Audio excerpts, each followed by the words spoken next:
Hello biologists, we've come to the end of the semester. It's time to review for the final for MNVA biology.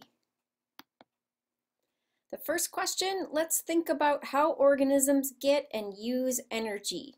If you're an herbivore, how do you get energy from eating plants? Both these organisms here, a zebra and a caterpillar and a milkweed bug, get their energy from eating plants. I'll give you a hint. The molecule that they're absorbing from the plants ends in ose. If you guessed glucose, you are correct. Let's talk more about how animals utilize the glucose. Animals and plants. The process in which animals and plants break down this glucose is cellular respiration. Here's the chemical equation that shows how cellular respiration works, and I apologize, it's not a balanced equation. Can you identify these compounds? This one, as you might have guessed, is glucose, but can you identify this compound, this compound, this compound? And of course, ATP is a very important compound. We'll talk more about that in a minute. This is glucose plus oxygen.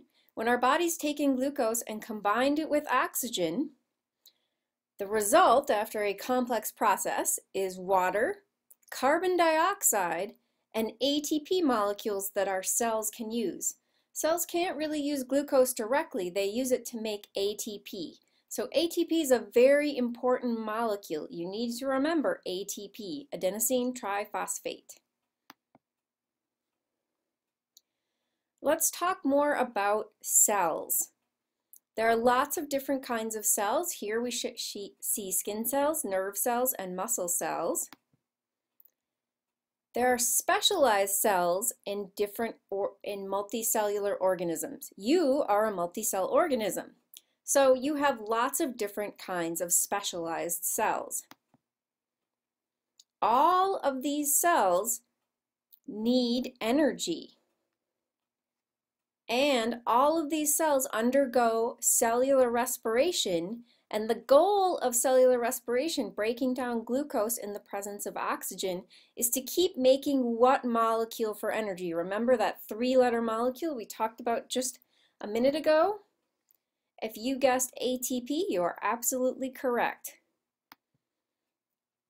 All organisms, all cells need ATP because ATP is required for those organisms to have the energy they need to survive. All organisms require energy to survive. All these different organisms, all these plants, all these animals, fungi, bacteria, they all have many different kinds of specialized cells. Sorry, bacteria does not have specialized cells. What happens early in the development of these organisms to make the cells different is, think about it for a second, how do you make one cell, an organism, an egg plus a sperm, ends up being one cell at the beginning of an organism's life? How does that one cell turn into all the different kinds of cells that an organism needs? If you want to make different kinds of cells, which of these processes is the cell going to undergo? Take a moment, take a guess.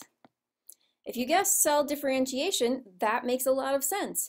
If you want to make a different cell, you can undergo cell differentiation by expressing different genes from the DNA.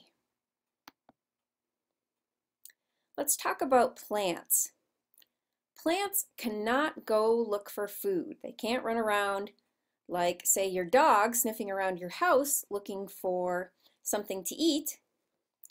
They have to stay in place and use the energy from sunlight to combine carbon dioxide and water to make that important molecule that other organisms can absorb. Yeah, they make glucose. Plants also use their own glucose, and that's very important.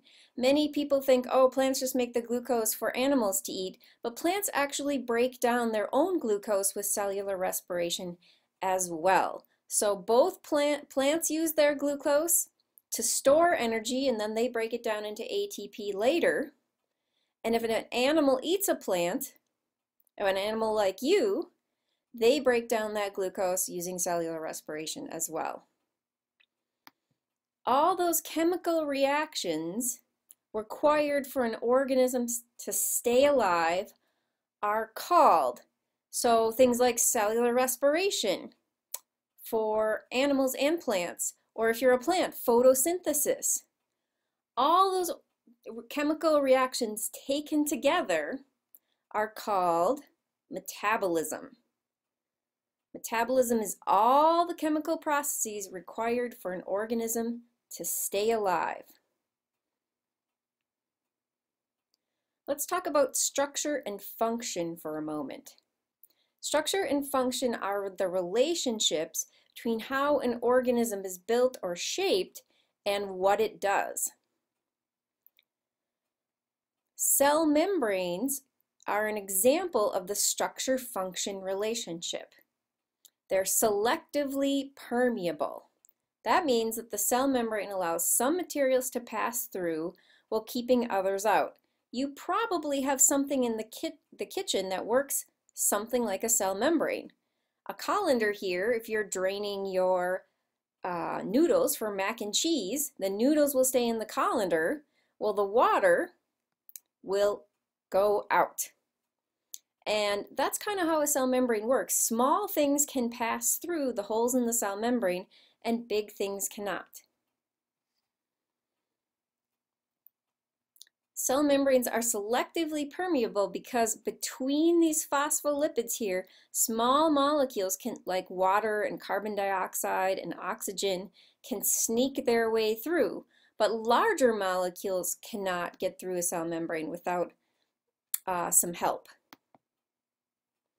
Cell membranes are also very flexible. These phospholipid molecules right here and right here are not attached to each other. So they let the cell membrane be very flexible and fluid, almost like a piece of fabric.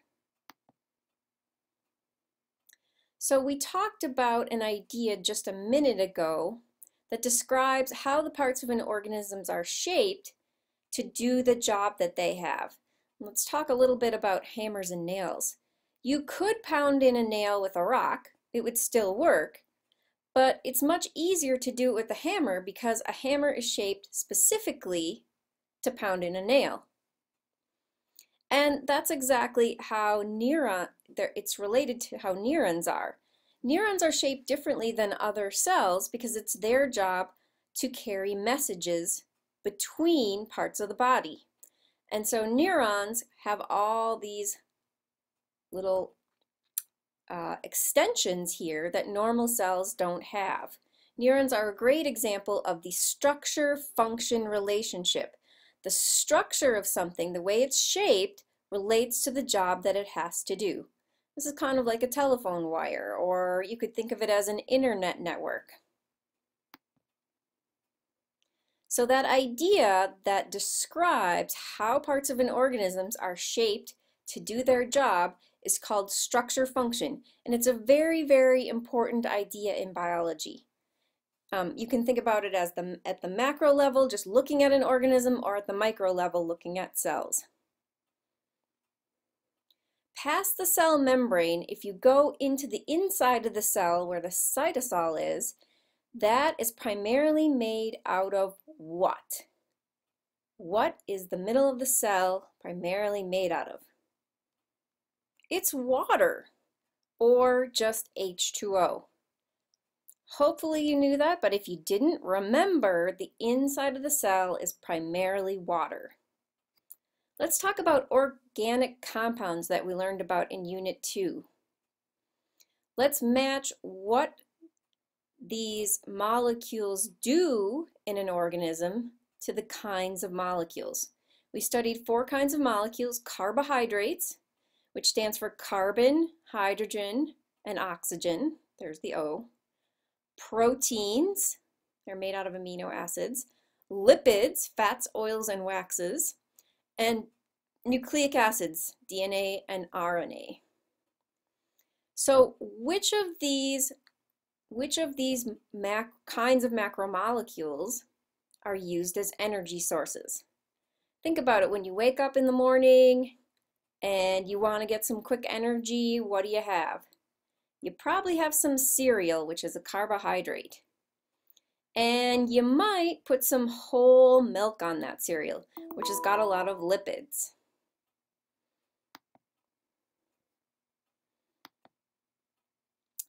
So carbohydrates and lipids are energy sources. Proteins are not for energy, they're for building blocks of your body. You break down proteins and rebuild them into parts of you. And nucleic acids, of course, are for encoding genetic information. DNA and RNA contain information to build these proteins. Where does the cell get the information on how to build a protein? Does it look to the mitochondria, the chloroplast, the gene, cell membrane, or lipids? If you guessed gene, you're absolutely correct. Genes are contained in chromosomes, which are made of DNA in the nucleus. Mendel discovered units of heredity that we now call what? What do we call these units of heredity that Mendel, he didn't know about chromosomes, but he discovered genes. He didn't call them that, but he did discover genes. Genes can have many forms.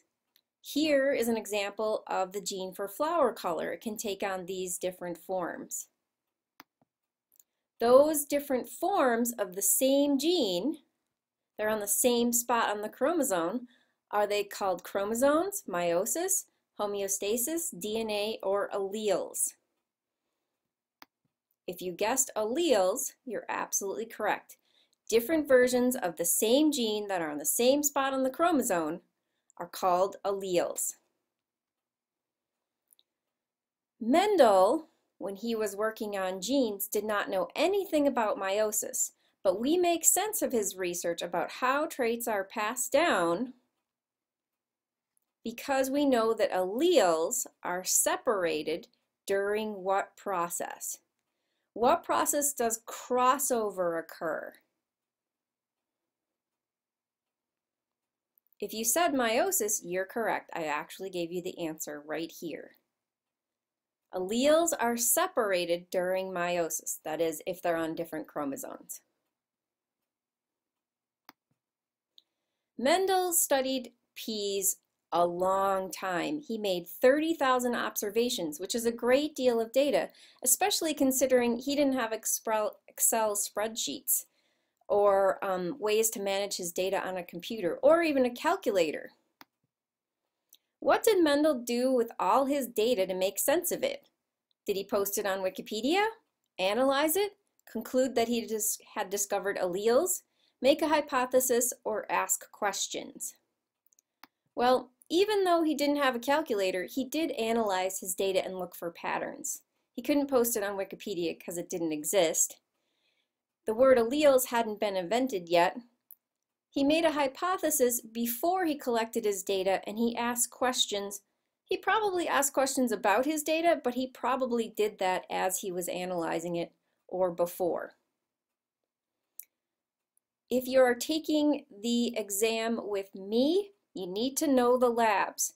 There are 3 multiple choice questions on the lab. They're 5 points each, and they're different depending on what section you're in. This is the lab that we looked at diffusion in cells, and you need to understand how the size of the cell affects diffusion. So go back and study your 3 labs, or all the labs that we've done in this unit. What should you do now? Well, everything but B. Take the final, ask questions if you need to, come to office hours, finish all of your assignments, and thanks for watching. Good luck on the